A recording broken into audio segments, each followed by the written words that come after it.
Welcome to another conversation on the All About You podcast. Today's podcast is a little bit different. As most of you know, I started my podcast over a year ago, and if it hadn't have been for my husband Pete, I probably would never have started that podcast. And he was actually my first guest talking about his time in athletics. That was the very first podcast, if you want to go back and listen to that. But I've got him in the hot seat again today because Pete has got his own Ourdadsstamps shop where he buys and sells stamps. And this came about from my father's stamp collection and his father's stamp collection. So today I thought we'd talk to Pete about starting a podcast and a YouTube channel with Ourdadsstamps. So Pete, welcome back to the podcast. Thank you for having me back. So Pete, let's start at the very beginning then. So you started putting together the two collections of stamps we had from both of our fathers, and you've got a shop, you've got an eBay shop, and you've done really well with buying and selling your stamps. What made you decide to start a podcast? That's a very good question. And it probably had a lot to do with your podcast. As you kindly said earlier on in the introduction, I helped you in the early stages with a lot of editing and technical stuff, and I found the whole thing quite interesting. So the idea of doing one regarding stamps was slow to get going, but the more I thought about it, the more I realised that very few other people were doing it, and there's a lot of stamp collectors still out there, so why not provide them something to listen to? Because that was going to be a question. What was the purpose of your podcast? I think, although I never had a clearly defined purpose, I think being an ex-teacher, it was naturally going to be about trying to help people learn things. And I'd spent a lot of my life collecting stamps and learning about stamps and learning different things. So I thought it'd be a good idea just to pass on some of that knowledge. And if it helps a couple of people, then fine. I think one of the interesting things with your podcast, you started off with the podcast and then you decided to put your podcast on YouTube. Now, I've been hearing that YouTube is the number one method of people listening to podcasts, which I don't really understand because I always thought podcasts is something you listen to, YouTube is something you generally watch. Now, you have put your podcast on YouTube and it's gone from strength to strength. Yes, I think that's possibly something to do with the subject matter. I mean, stamp collecting is very visual. You know, the whole point of collecting stamps is to look at the stamps. So it was open to a visual medium. And it wasn't until we'd met up with a friend who's into podcasting and YouTubing, and he suggested that YouTube was a good medium for podcasts in general, not just for something I'd done. And again, I looked into it and took a while to decide. But once I took the plunge, I'm blown away by what's happened. My podcast that I started last August, I'm approaching about 1,000 listens now. So it's slow and steady.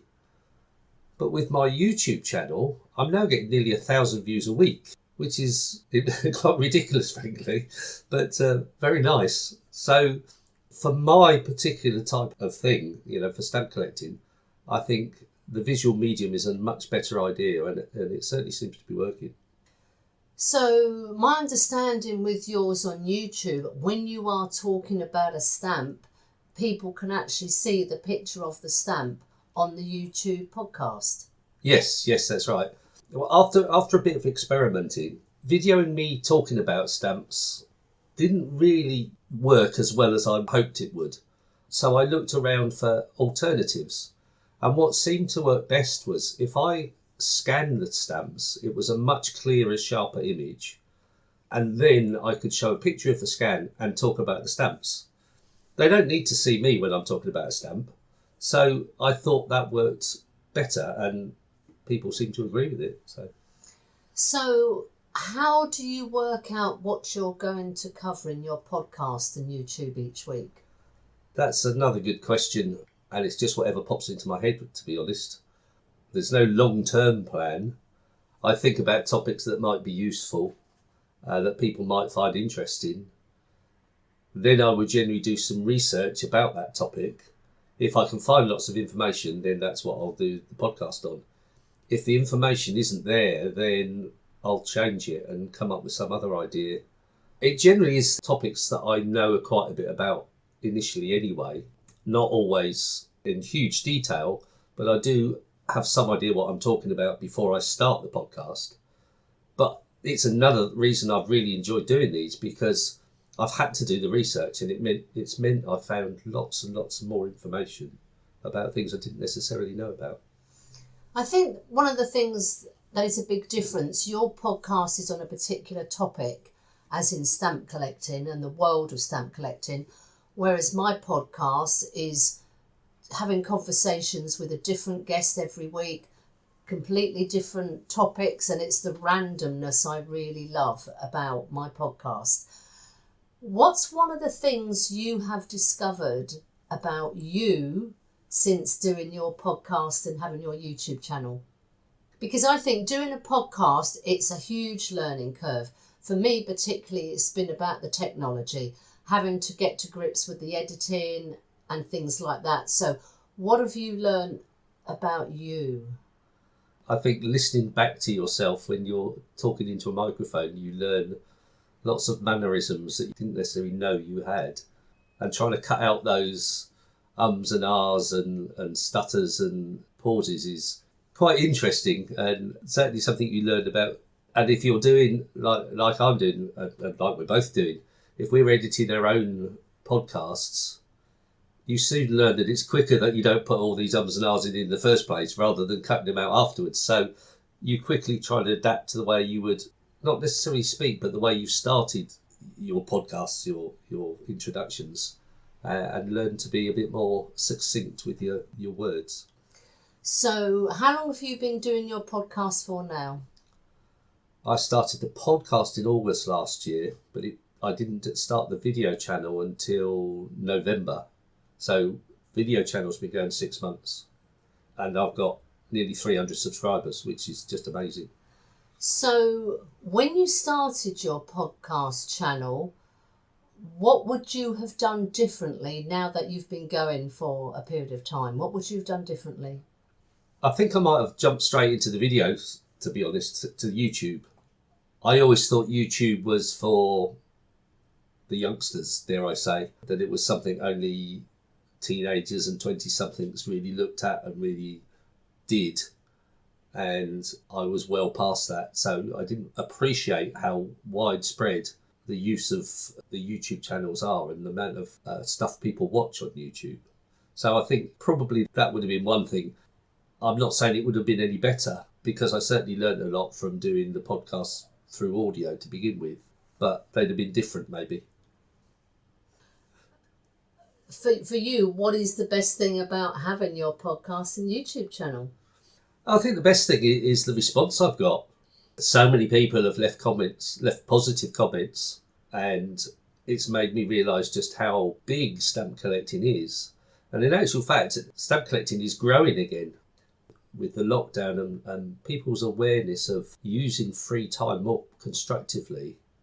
I think a lot of people are beginning to turn to stamp collecting and looking again at what is, without wishing to sound boring, what is a fascinating subject. Stamps are pieces of art, but they're not just pieces of art, they're pieces of history, they're pieces of geography, they're pieces of social comment. They're all sorts of stuff that you learn from stamp collecting. And I think it fits in with the brief of mindfulness and mental health, is that if you can switch off and spend an hour just looking at stamps and enjoying them, then it's got to be helpful. So has your stamp collection changed at all because of doing the podcast? I don't think my collection has changed, no. It changed from when I started buying and selling, because I was able to buy more stuff, to quite a very specialised collection now. But having got to that stage, the stuff that I'm interested in, the stuff that I collect, I think would be too specialised to do a podcast about, because it would have a very limited audience. So I'm trying to keep my podcasts, my video podcasts, more general and more to everyday stamp collector rather than the specialist collector. So if you could be granted one wish to do with stamp collecting, what would that be? Retrospectively, I think I could answer that question. If I knew then what I know now, I would have quite liked to have a career in stamp collecting. Now, when I was at school, when I left school, it was not even a consideration. Yeah, I enjoyed stamp collecting and I had a good stamp collection. But the thought of going into business or working for somebody was just not a thought at all. But I kind of think I would have enjoyed it had I done it. And it's the intrigue, the mystery, and the detective work that's involved when looking at stamps. So how many podcasts have you done now? On Friday, my 30th podcast went out. So do you have a favourite podcast? No, I think they're all good in their own way. They're all interesting in their own way. There's things, because my specialist area is Malta, the one I did on Malta stamps was interesting for me, but not necessarily interesting for other people. I did one on fakes and forgeries recently, which lots of people found interesting, and I learned a lot. In fact, I did the video podcast about fakes and forgeries, and I had to do a lot of research to be able to get the information. Having done the podcast, I now look at every single stamp I've got in a lot more detail and think, oh God, that's a forgery. Oh God, that's a forgery. Oh God, that's a forgery. So it has made me think a lot. So by doing the podcast, doing the research, it's really given you extra things to look for when you are buying or selling your own collection. Oh yes, absolutely. I've learned so much more from doing these podcasts than I knew before. It's been worth it just for that. What advice would you give to somebody who's thinking, okay, I've got a shoebox or a drawer or a box with some stamps. What would you suggest they do? There's a 20-minute podcast answering that question that went out, well, I don't know, about 3 months ago, I think. There's lots of considerations. The sad news is that chances are it probably won't be worth a lot, especially if it's in a shoebox. But that's not to say it isn't going to be worth something. What I would say is don't get your hopes up.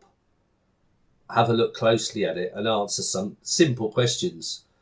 If it's in an album and is organised in an album, and the person who kept the album has written notes about the stamps, then the chances are he took a lot of care about the stamps and therefore they're probably worth more. If they're in a shoebox or if they're just haphazardly stuck in an album, then it's unlikely there's going to be a lot there. But it's not as easy as that. And if in doubt, then get someone who knows what they're doing to have a look. I just want to go back in time for a bit. You came on the podcast before, and there was a podcast all about what's the connection between stamps and shoes. And it was to do with Stuart Wiseman, who's an American shoe designer. He was selling the most expensive stamp in the world. It went up for auction. Can you bring us up to date on what actually happened? Yeah, again, I think I've mentioned this in some of my podcasts, but it was the British Guiana 1 cent magenta, and it was bought by Stanley Gibbons. I can't remember the price. I seem to remember it was about £6.5 million pound it was bought for. But they decided, or they always planned, that they were actually going to put it up as a share ownership scheme so that members of the public could buy shares in the stamp and therefore own part of the most expensive stamp in the world, which I thought was a good idea. In fact, such a good idea that I bought one of the shares. So I'm now the proud owner of one infinitesimally small piece of the most expensive stamp in the world. That doesn't mean a lot because I obviously haven't got the stamp. I have got a certificate, tells people I've got part of the stamp, but it is the only way someone like me would be able to own something or a piece of something like this. And I think it's quite a good idea. They still haven't sold all the shares yet, but there are still some available if anybody thinks it's a good idea. I believe by owning shares that you were able to go into Stanley Gibbons pre-arranged and have a look at the stamp as well. So yeah, it was an opportunity, so I thought I'd go for it. Well, I think that's a really good end to that story, and we'll link that podcast into this one as well. So, what are your future plans then for the Ourdadsstamps podcast YouTube channel? To keep growing. At the moment, I'm happy doing the podcasts or the YouTube videos the way I'm doing them, which, as we've said, is me talking and showing scans of various odd pictures. I think there will be a time, and certainly it's something I want to do later in the year, is to actually video myself talking with people about stamps. We're planning to go to the autumn stamp fair in London in September, October this year. So I would like to have like an outside broadcast of my podcast on my YouTube there, but we'll see. I think that's one of the big differences. My podcast, I generally, in an ideal situation, am sitting down face to face with the guest, or failing that because I'm talking to people from all around the world, doing a Skype or a Zoom call to record the podcast. For me, it's that connection with another person, hearing their story, elaborating, asking questions. That to me is the best thing about my podcast. What's the best thing about your podcast? Well, I was going to say before I answer that, when you do podcasts and you're interviewing people, you make it sound easy. And it's one of the things that's held me back is it's not easy interviewing people and coming up with the right questions and interesting and relevant questions. So I think that's holding me back somewhat. As I said, because you make it sound easy, and I've done it, it's not easy. So, yeah, there we go. One thing that has happened with doing these podcasts is they obviously take time to produce, and I'm quite fastidious about editing and the images that go with it. So it does take a little while to produce a 20-minute video. So it has meant I've had less time to spend with the shops, and I'm not buying as much new stuff. But that means I have been able to go through all my old stock, of which I've got huge amounts, and bundle that up into groups to sell. So it has had some benefits. Yeah, as far as the video, the YouTube channel goes, as I said before, I just hope to keep it ticking over to generate more interest and spread the word about stamp collecting. Well, Pete, thank you very much for being a returning guest on the All About You podcast. Well, thank you very much for having the opportunity to talk about the wonderful world of stamp collecting.